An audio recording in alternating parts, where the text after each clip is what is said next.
I think that if you're a Catholic and, a Catholic of a certain devotional bent, that there's no way that the sacramental presence of Christ in his church cannot just be sort of tangibly, palpably felt when you're in Rome. And I would submit to you that any Catholic who goes to Rome who doesn't feel that sacramental presence over the tombs of Peter and Paul and all the saints and the catacombs and the history and so on, and even just looking at the Roman ruins and realizing that this is the matrix out of which the church came. If you're not moved by that, then there's something wrong with your Catholic sensibility.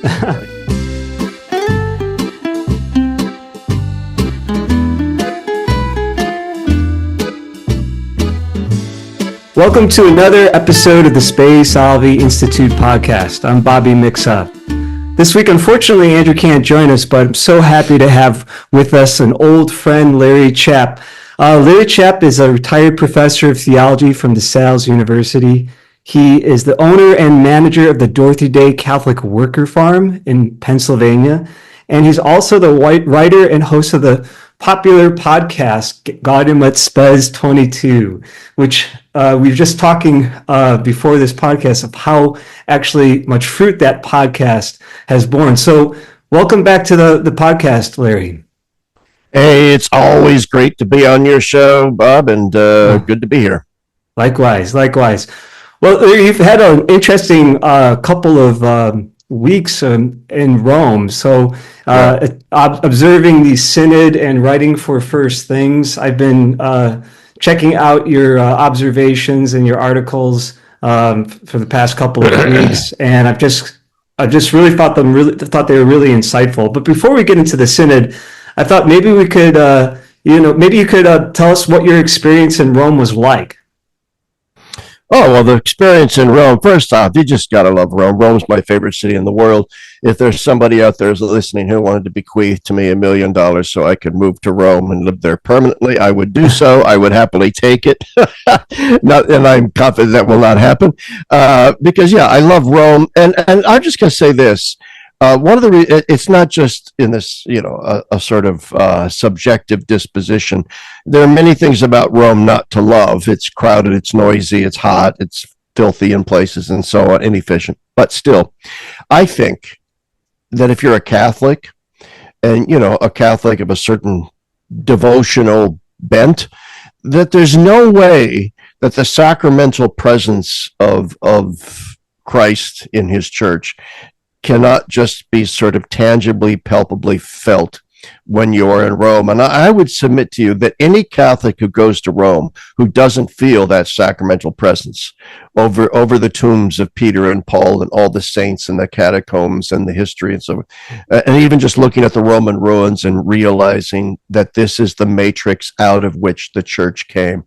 If you're not moved by that, then there's something wrong with your Catholic sensibility. It's just wrong with your sensibility in general.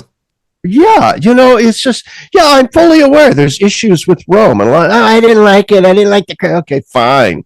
All right, that's not the point. I think Rome is a unique city in the world. It really is the eternal city. So that's the first thing I'll throw out there is that it's just always a joy for me to be in Rome. However, this time around, there were a couple of downsides. First, Rome is currently under construction everywhere. Even like the Pietà or Bernini's Baldacchino in St. Peter's, covered, scaffolding and so forth. The fountains at Piazza Navona, surrounded by scaffolding, Trevi Fountain surrounded by scaffolding, the Pantheon scaffold, and streets are being torn up because next year's the Holy Year, next year's the Jubilee. And apparently I was told by someone there, Roman, that the city of Rome took out millions and millions of dollars in loans from the European Union in order to get ready for next year. So there's just massive ongoing construction, which is, I would recommend anybody listening to this, don't go to Rome until the construction's over. And that will be soon, actually, as the Jubilee starts pretty soon. But also, the other downside was that I actually had to cover the synod. So I couldn't just sit back and enjoy a combination of La Dolce Vita and, the Catholic element. I actually had to work, and the Synod on Synodality did kind of put a damper on everything. And also, I have to admit, the Synod on Synodality is, in my disgust with it, is a condensed symbol of my overall displeasure with this papacy.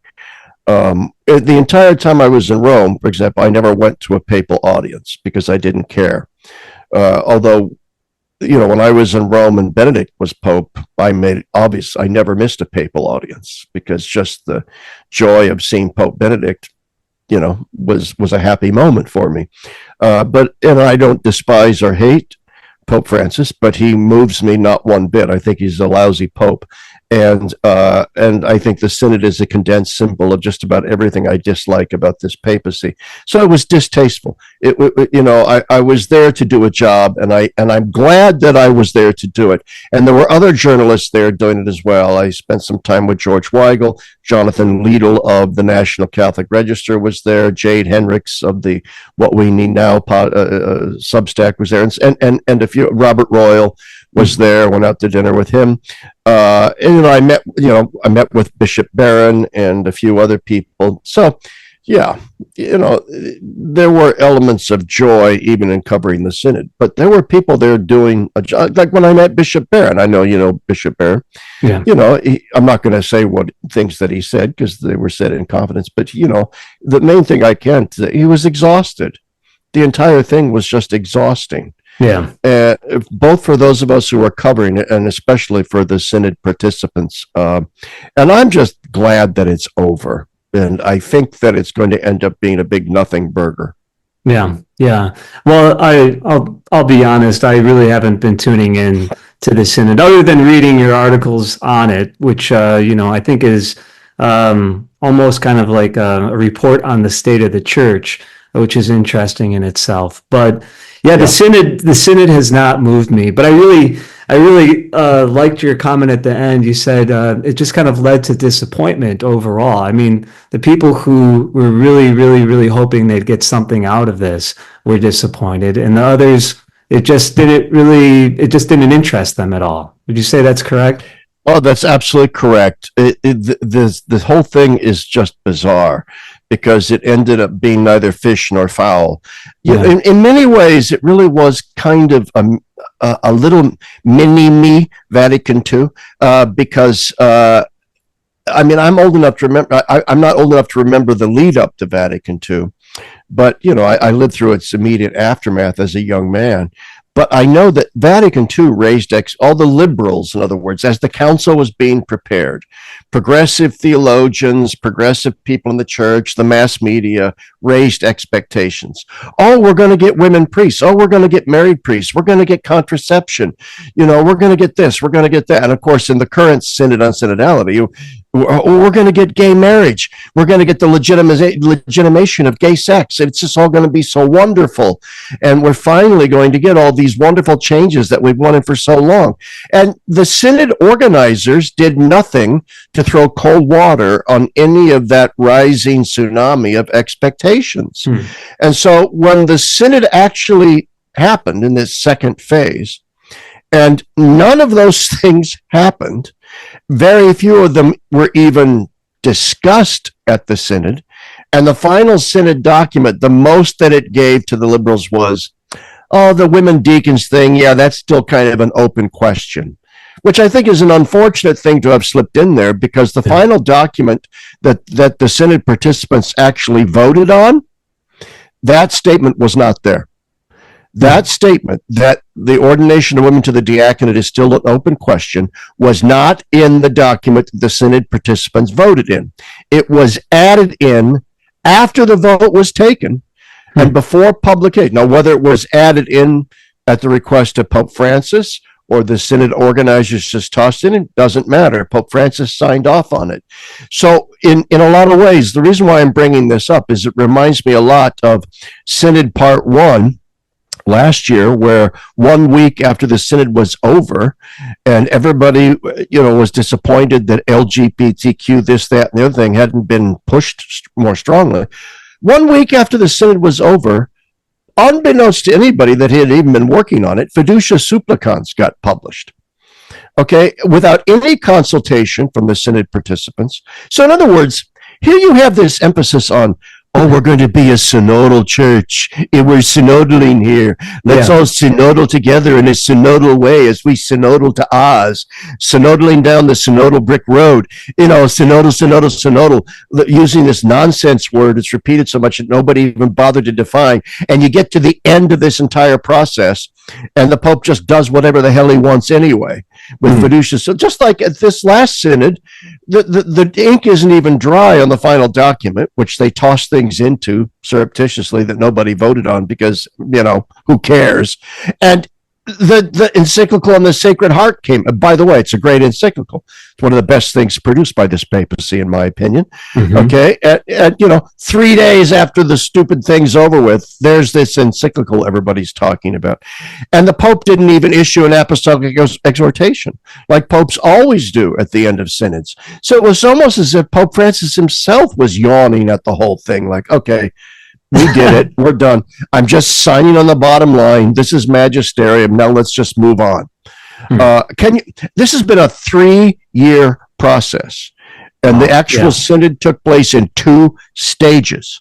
All right. And much, much, much was made about it. And the Pope himself made a big deal about it.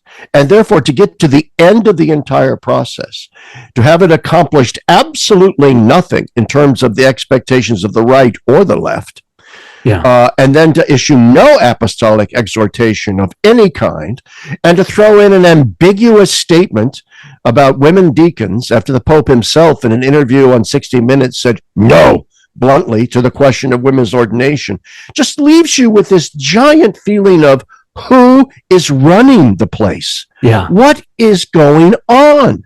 It's just a clown show of incompetence as far as I'm concerned. And my hope is that the entire thing, to use a scatological term, just ends up like a fart in the wind. That's I think that 5 seconds after this Pope has gone on to his heavenly reward, this entire synodal thing will be completely forgotten. That's my prediction. What was the atmosphere like? I mean, did you interact with any, besides Bishop Barron, did you, and some of the other, commentators like George Weigel and Robert Royal, did you interact with many of the bishops? No bishop. I'm trying to think of no, not any bishops, but with lay people. I interacted with several lay people that were synod participants. One that stands out in my mind in particular is a female theologian from Australia, Renee Kohler-Ryan. Oh, I never heard of her. Yeah, she teaches at the University of Notre Dame in Australia with Tracy Rowland and Sean Blanchard and guys like that. She's wonderful. She is absolutely brilliant and wonderful. And we had a nice lunch together. Obviously, I can't divulge anything she said or any of the other synod, but I was more in tune with the lay. But I think that the bishops were very reluctant to meet with reporters. They just wanted to lay low.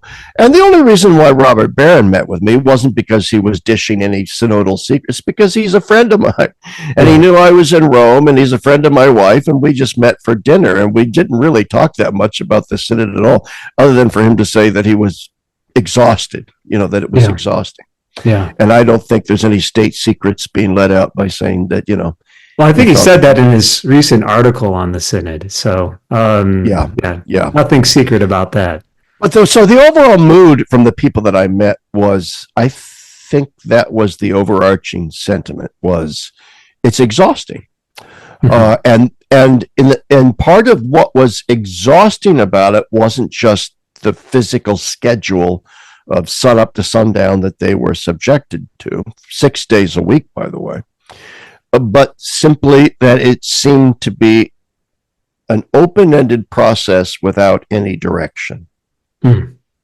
Yeah. That, okay, it's all well and good that we're sitting here having these conversations. But I'm here in Rome for 30 days, meeting in this ugly hall 6 days a week, and it is an ugly hall in my point of view, Paul VI Hall. And what are we accomplishing when I could be back? You think of all the bishops that, 2/3 of the participants were bishops. These are busy men. Yeah. And they were in Rome for 30 days, 27 days, I think 27, 28. Doing what? To what end? To what purpose? And Bishop Baird didn't say this to me, but I saw it in one of his videos where he especially pointed out that so many of the things that were being discussed at the Synod on Synodality as things that the church needed to do to be more synodal, the American church already does. Yeah. Things like the emphasis on parish councils and that kind of thing. Yeah. Having lay people working in chancery offices and so we already do all that stuff. So why are we here? What is this about? What do you think the role of, I think you mentioned the German bishops in one of your articles, but it just seems like the ones really going into this, all excited about things, were the German bishops, maybe besides like 2 or 3. So, every time I kind of meet a German bishop, or just a German Catholic priest sometimes. I remember one of my early experiences at Word on Fire was with a group of German deacons, and we showed them the first episode of Catholicism. This was back in 2009 or around that time, before it was even released. And they just were kind of like, huh? Well, is this really, okay. It's really not going to really do that much. And I remember thinking these guys are about to be ordained and there's no evangelical zeal and fire in them at all. No, and then a couple of years ago, I met a couple more Germans, and all of them were just completely lost, it seemed, and did not really believe in almost the truth of the gospel. I've got that experience with Germans, so maybe you can prove me wrong in my experience. No, I think you're right. There are obviously strong pockets of Orthodox belief still in the German church, but they're very, very, very small pockets, and they're an extreme minority in the German church. The Catholic Church this is a joke, but the Catholic Church from time to time has suppressed, like the Jesuits, church suppressed the Jesuits. I would like to toy with the experiment of suppressing the Germans for 50 years or something. Because, when one looks back at the past 500 years, so much of the influence of the Germans in the church has been just largely negative. One can point, of course, to profound theologians like Joseph Ratzinger, even Hans Urs von Balthus, a German speaker, Swiss.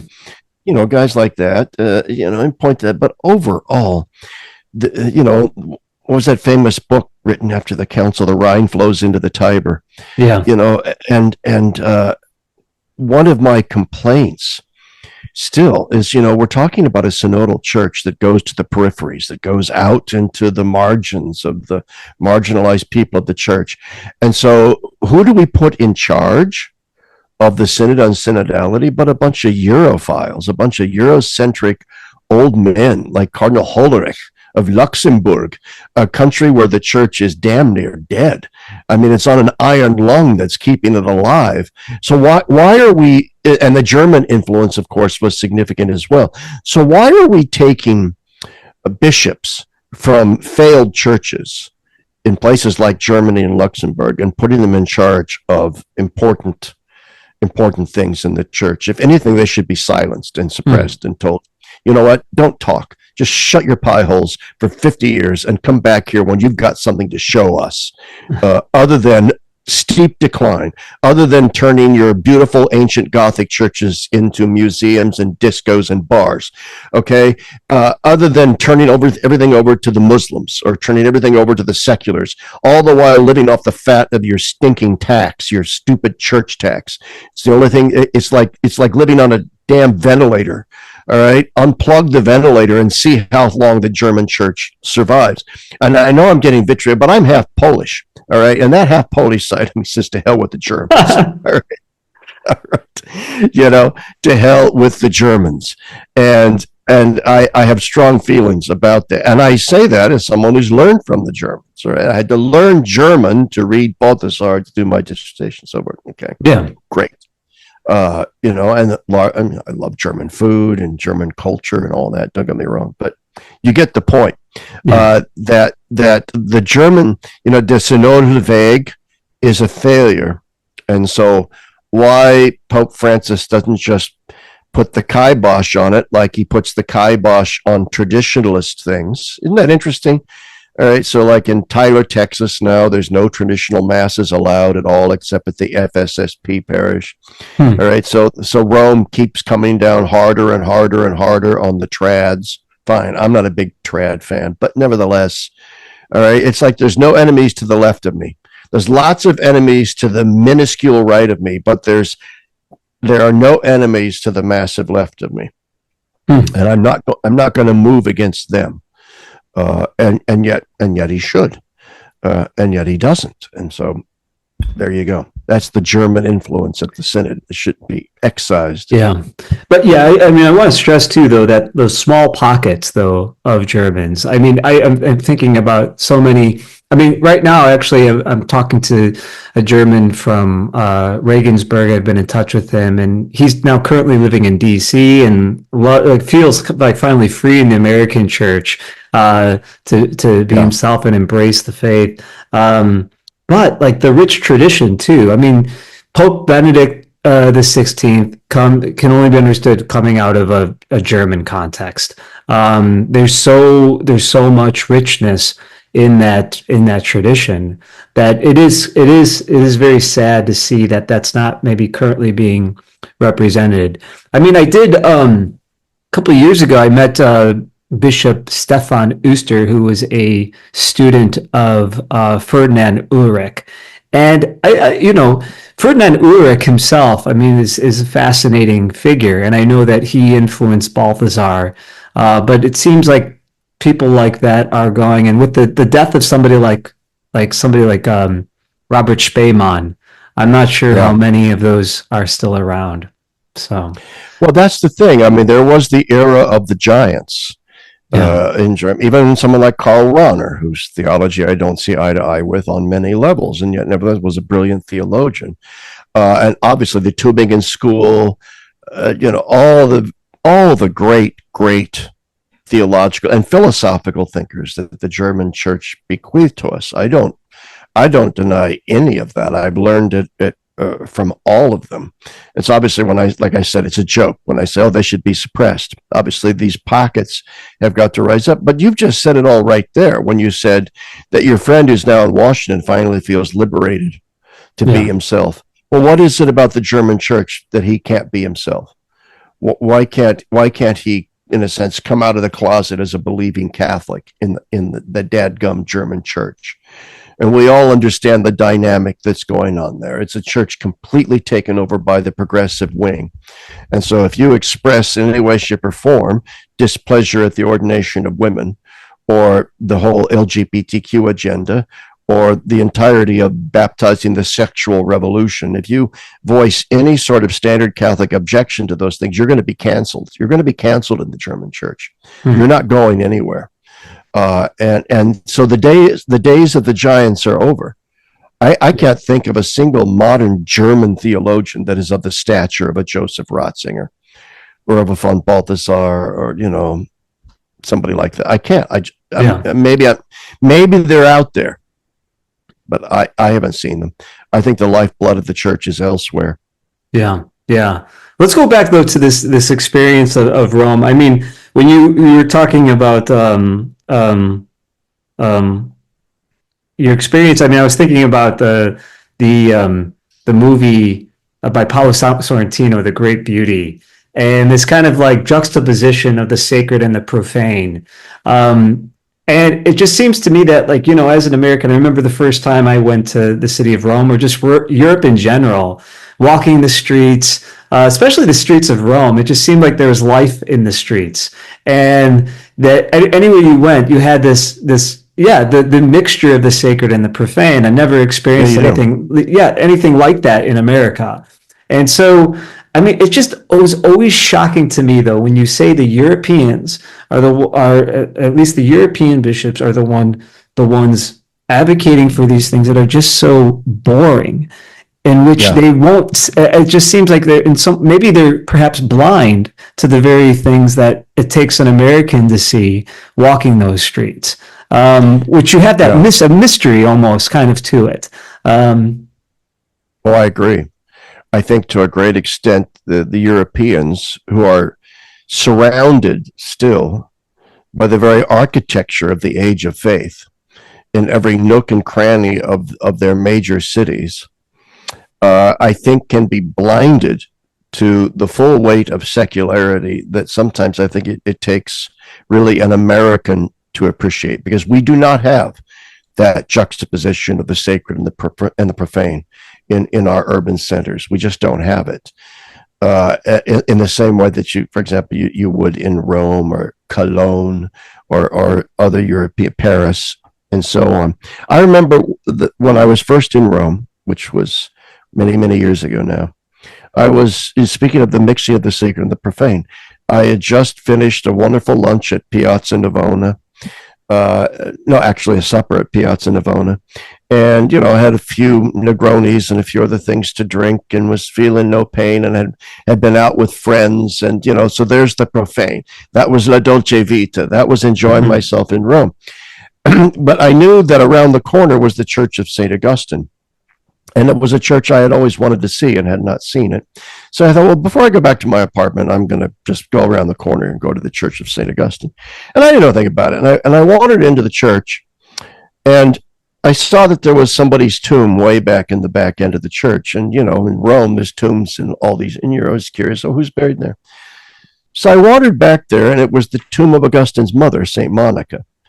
Just very unassuming. In America, there had been neon signs outside, like, hey, $10, come on in and see the tomb of so-and-so famous, very famous person. But here in Rome, it's just casually accepted. I just wandered into this random church. Oh, yeah, that's Augustine's mother. That's her tomb right there. Mm-hmm. And I fell down on my knees in prayer and started to cry. I started to weep. And I said to myself internally, what kind of place is this? And so foreign as an American that you would just stumble over something so sacred as the tomb of the great Saint Monica, the tomb of Saint Augustine's mother, someone who died 1,700 years ago, okay, right there. And there's no sign outside saying, hey, Monica's inside. No. And that's what you're getting at. That's something I think that Romans just take for granted, that Italians take for granted, that Europeans in general take for granted, that legacy will always be there for them. As an American, no, I was just so moved by it. It was incredible. Yeah, I mean, when I have you mentioned what's going on in Europe, and then the contrasting that with what's going on in the church in America, but there's just this thing in America, and there's like few people like you, Larry, and maybe some of the people at Communio and people who go to the conferences like the one at the Catholic Imagination Conference at Notre Dame, which I heard your podcast was, I mean, you were like a celebrity there, I heard. Apparently there are many people who watch my podcast and read my various blatherings in Catholic World Report and on the blog and so forth. But that was, all self-deprecation aside, yes, that was very, very, I thank everybody that came up to me. I had no idea. I'm a complete Luddite. When I see things on like my blog, like here are the analytics, or my YouTube channel, I never read any of that. Never, ever. Yeah. I have no idea what any of it means, whether I have 100,000 downloads or 50,000. I don't know. I have no idea. So apparently it's a lot. Well, I want to actually, because one of the attractive things about that, though, is that you're not like those people who are looking at all of the infographics and trying to fine tune things. There's a certain kind of like authenticity to it that that I feel like is and this is where I'm going to get maybe a little bit of my critique, is I feel like is lacking a little bit in American Catholicism.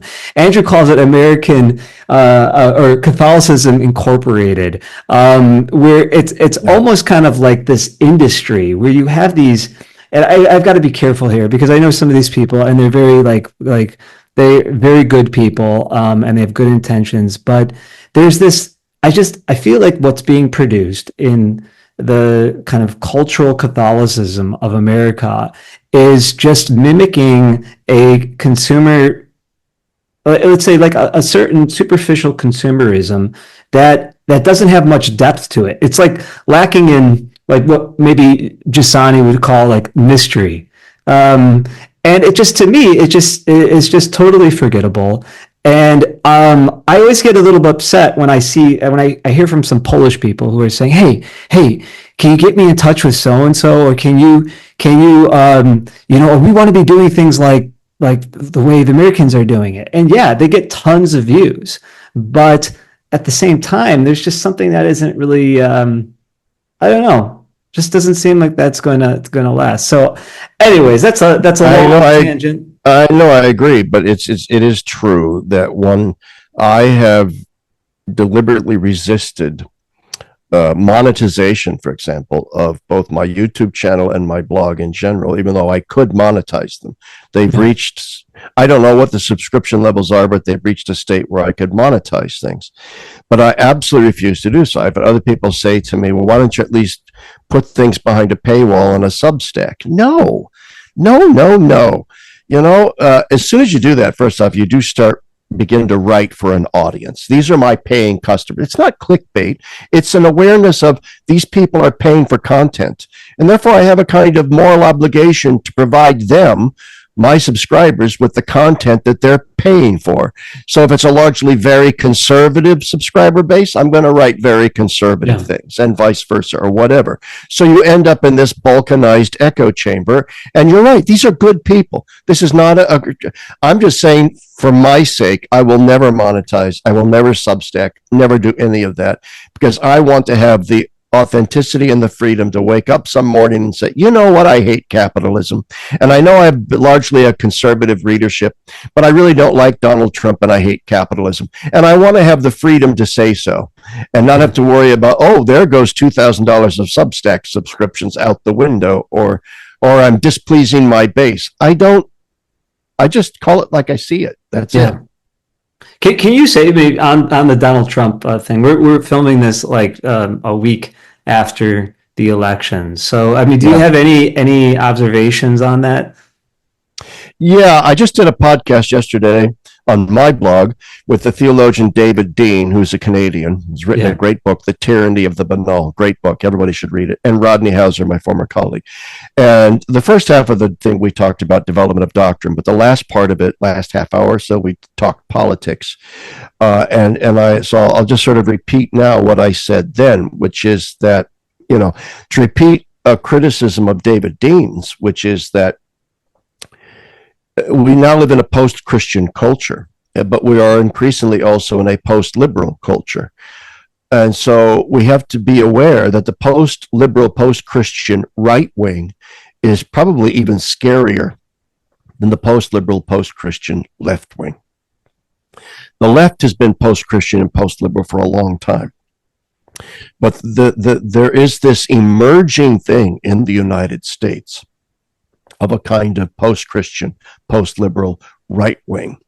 They might posture as Christians, but in very many ways they have moved well beyond the gospel into simply a kind of radical libertarian, anarcho-capitalist, really nationalistic kind of thing that's very dangerous. Now, I don't think that's Donald Trump. I just think Donald Trump is a very superficial, egomaniacal narcissist who loves to be in the limelight. I don't think he wants power. This is where all the accusations against Trump. He's a fascist. He's Hitler.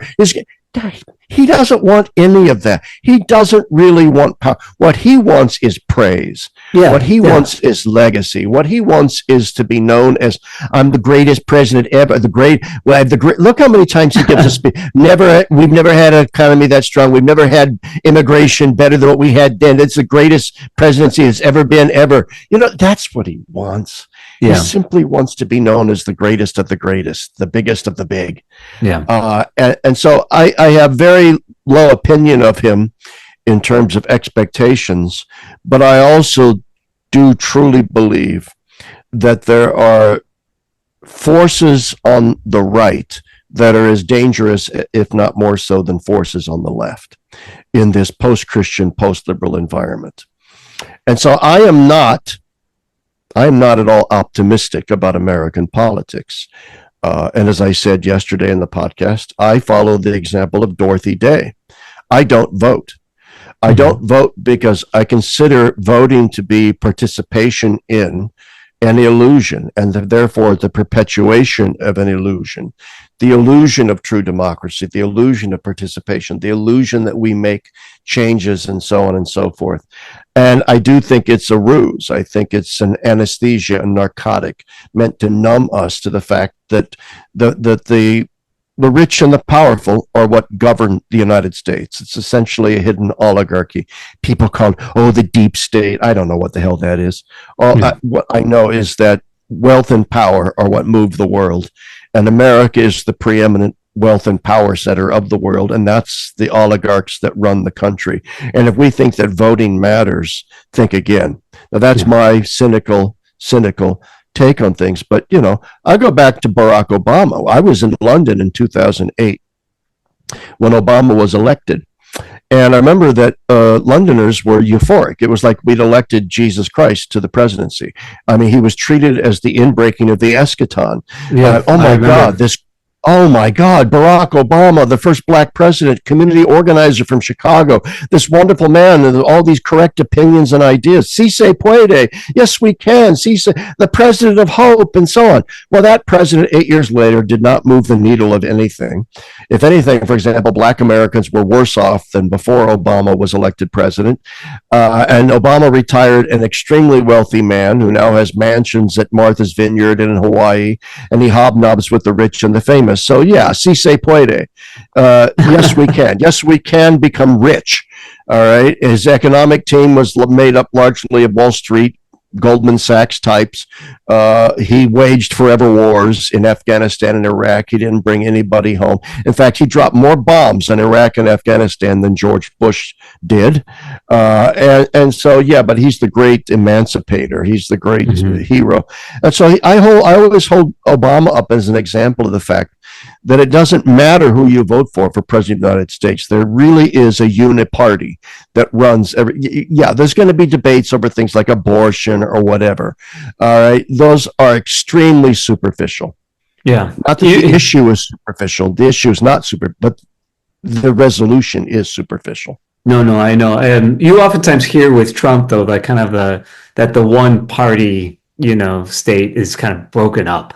Finally, what do you think though of somebody like of JD Vance? I mean, many people are. I mean, I've seen on Twitter a number of people who are very proud that they have, they're in the kind of inside circle. You see people like Sorba Mare, you see Patrick Deneen, you see what's the other? Chad Pecknold. Yeah, that crew. They're always kind of like reminding people that they're.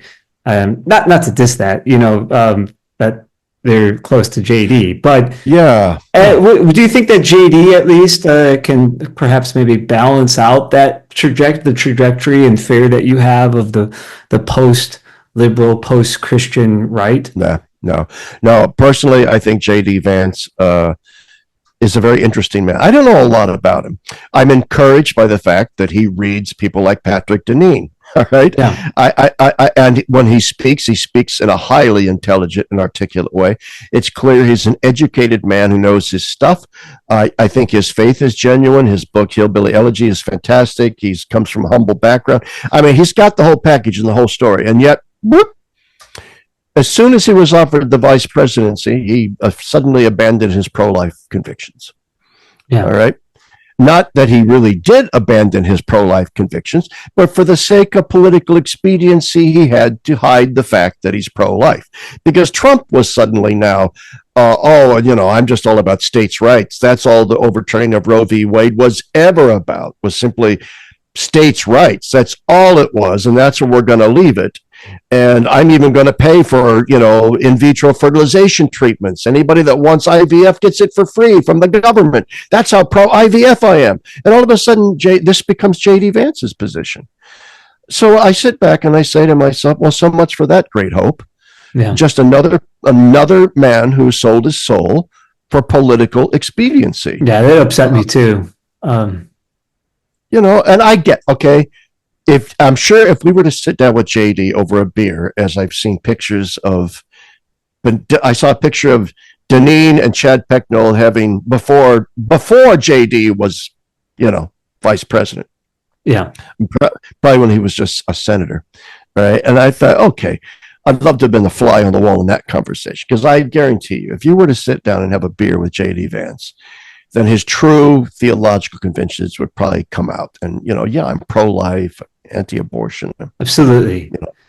He reminds me of a lot of guys my age who, I think there is a little bit of a movement, especially, amongst young men who, would probably take a similar view as J.D. Vance and want to live a little bit, if you want to call it like more of a traditional life, and are pro-life and all that. And that's signs of hope. But I was kind of discouraged by the political expediency of just giving up that stance. And I think it is just expediency, because all the polling data was showing that in the light of overturning Roe v. Wade, the Democrats really were making progress against the Republicans on the abortion issue.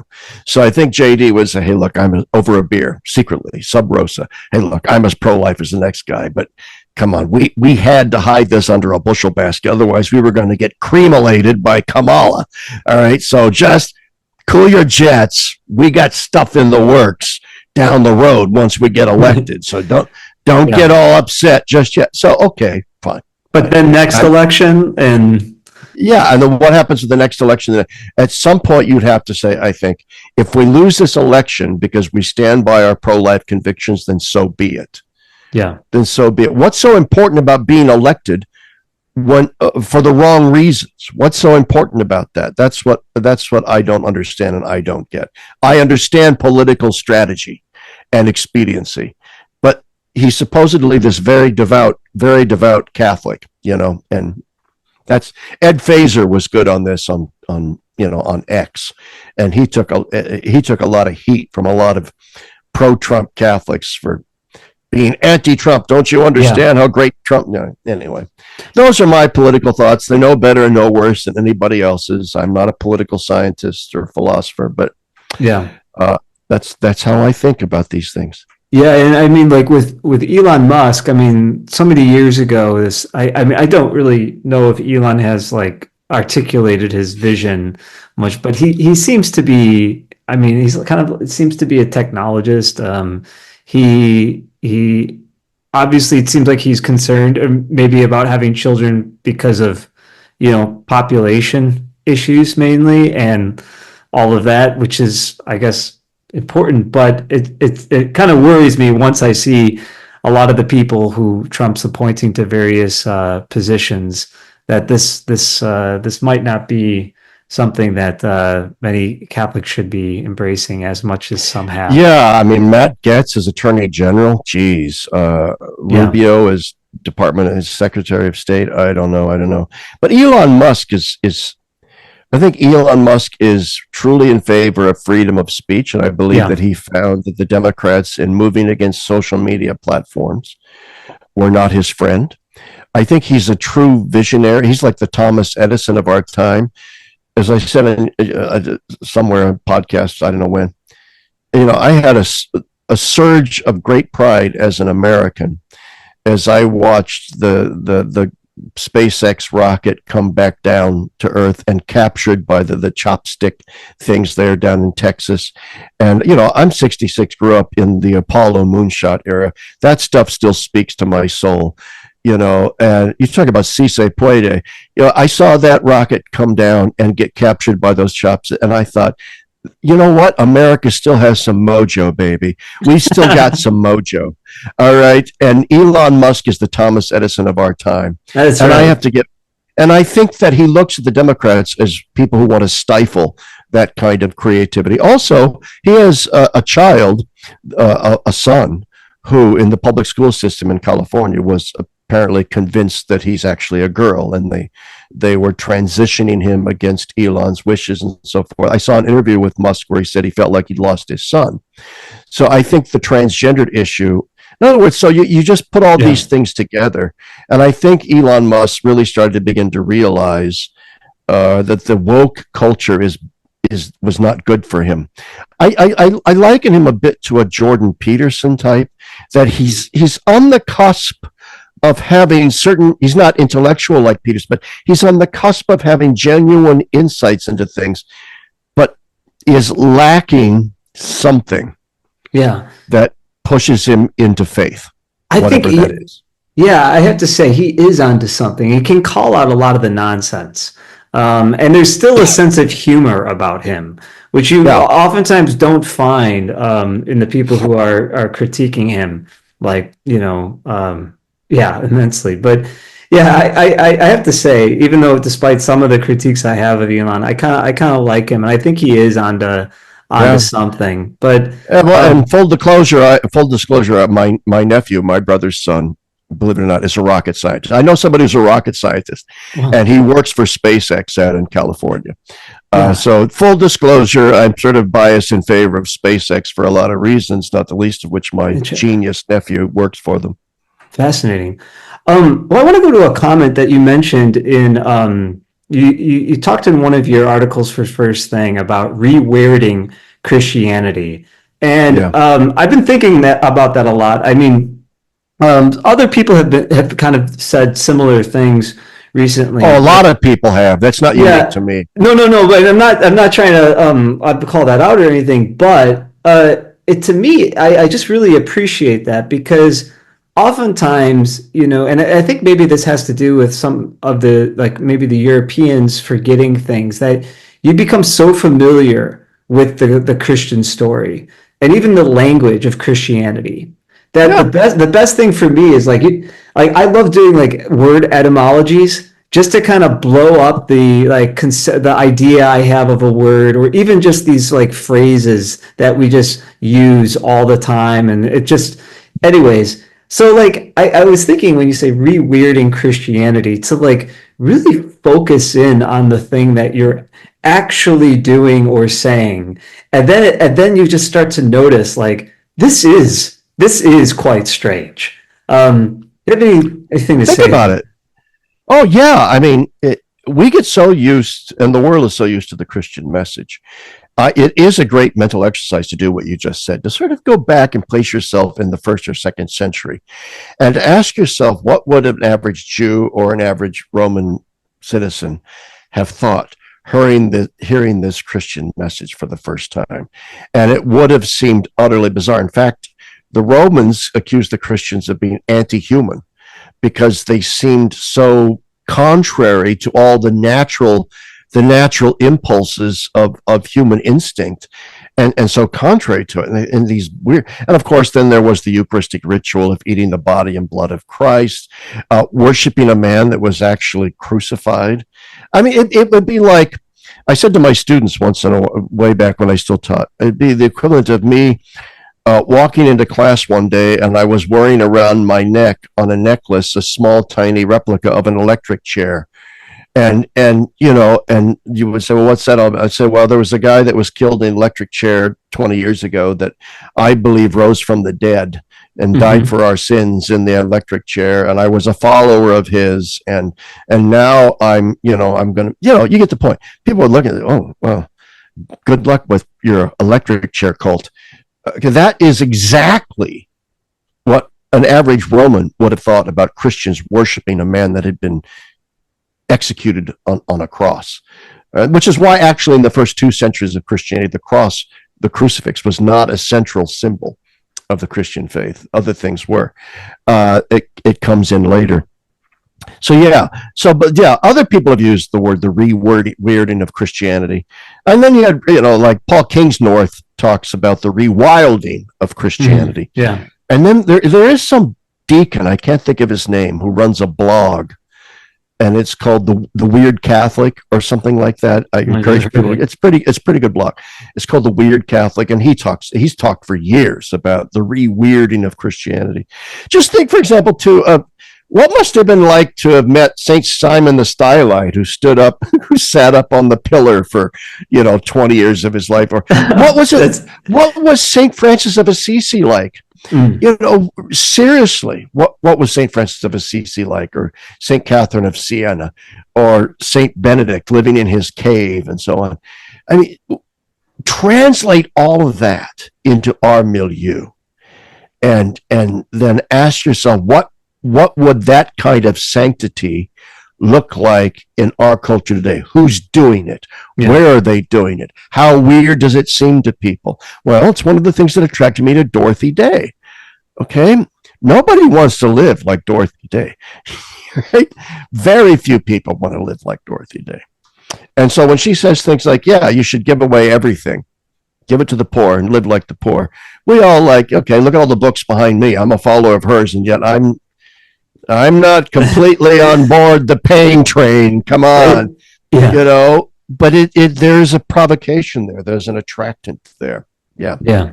No, it's I mean, I always was shocked when I went into like a used bookstore and I would find like nobody hanging out in the I mean, I'm just kind of a nerd, but the philosophy section was empty. Theology section kind of empty too, unless you had like an evangelical community, in which I wasn't really that interested in their theology anyways. But then the New Age section was just packed. And there were people, I mean, not to like say, have a comparison, but there was something kind of like, I mean, I don't know how to explain the New Age phenomenon, but it seemed like there was something like an enchantment to the cosmos that people were actually longing for. And I just finished David Bentley Hart. I mean, I listened to it on audio, but David Bentley Hart's latest book, what is it called? It's about something about, I just finished it, something about the gods. Do you have it there? Yes, all things are full of gods. Yes. I have not, David Hart, if you're listening, sorry, I haven't read this yet, but I've read like the beginning of it and then had to set it aside because I had to go to Rome and whatnot. But the mysteries of mind and life. I think this is kind of a sequel to his book, The Experience of God. Yeah, which is an excellent book. Which is fantastic. But you know what? If you want lighter reading, I would also recommend, I know a lot of people are not a fan of this guy, but Rod Dreher's Living in Wonder. Yeah.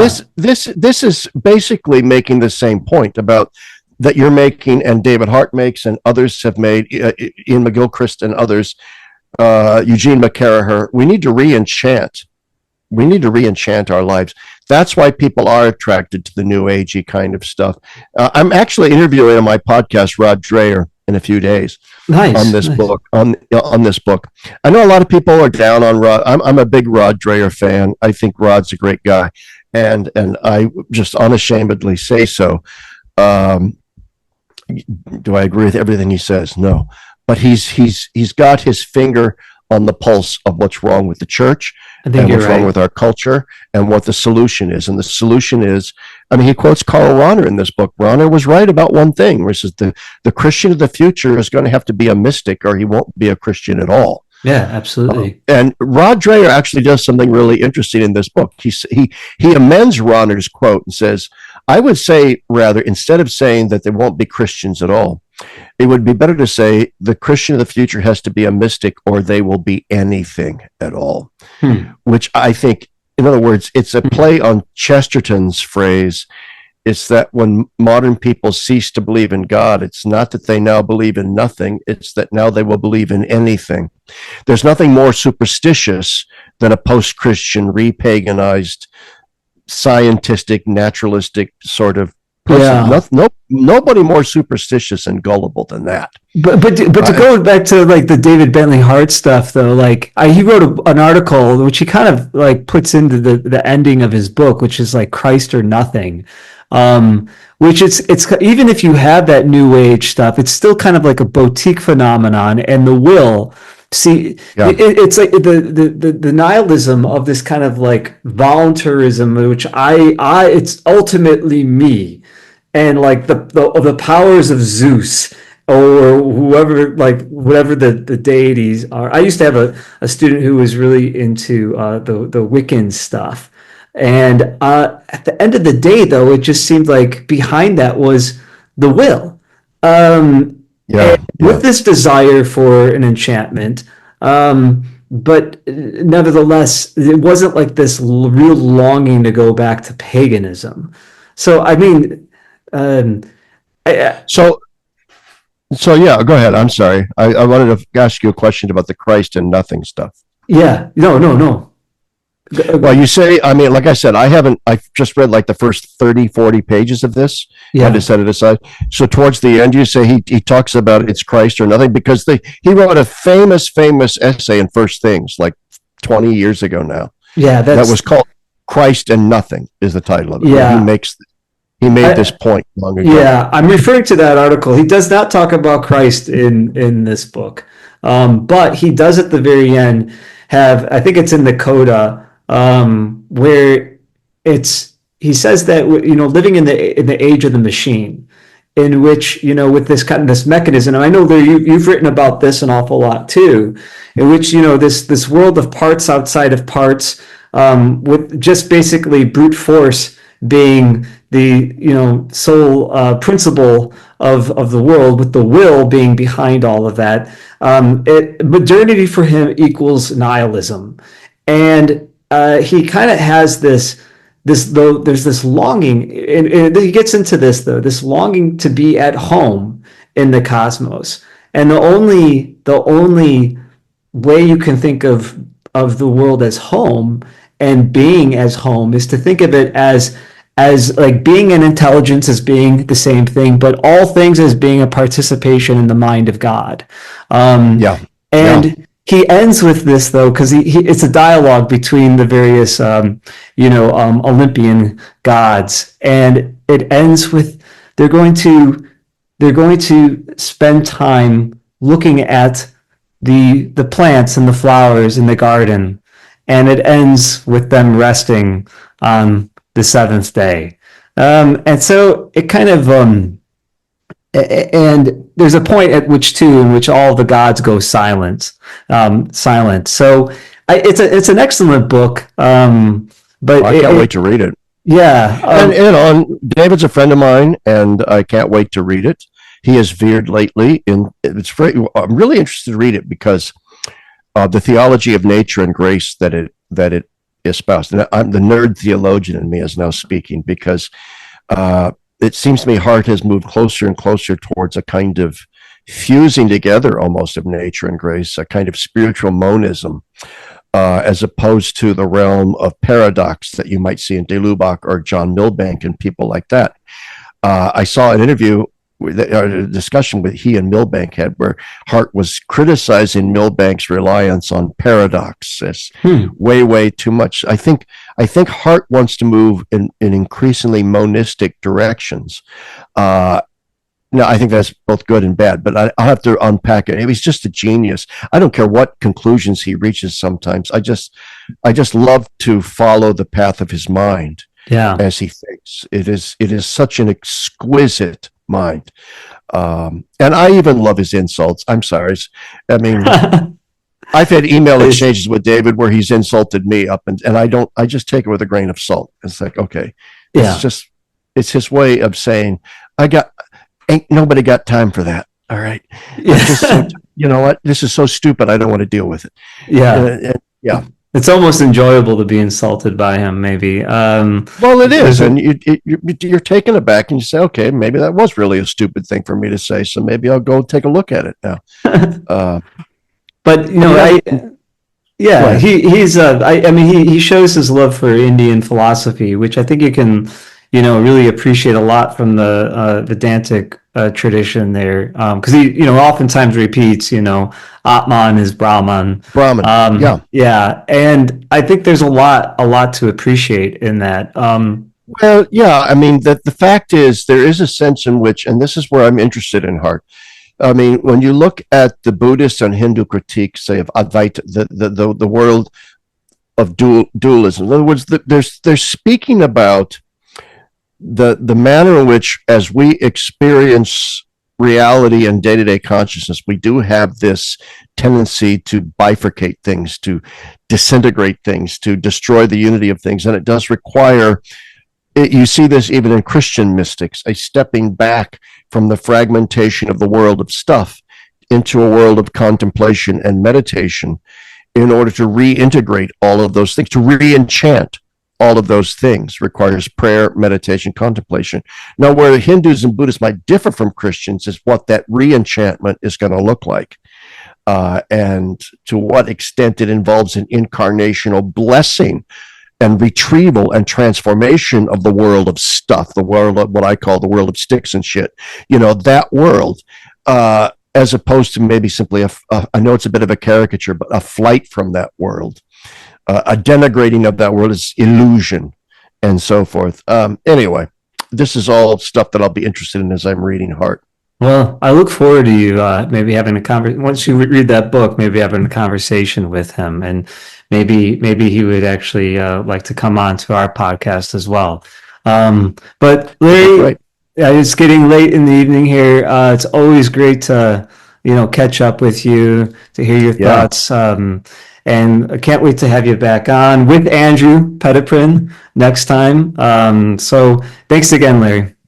Hey, thanks for having me. It's always a joy anytime. Great. So to all of our listeners, just tune in. Our next podcast is going to be with DC Schindler. We're going to be talking about a really interesting topic. Yeah, actually, we're going to be talking about the theology of the body and also the theology of work. He's bringing the two of those together. He has some really great things to say about that. So, but until next time, tune in and live in hope.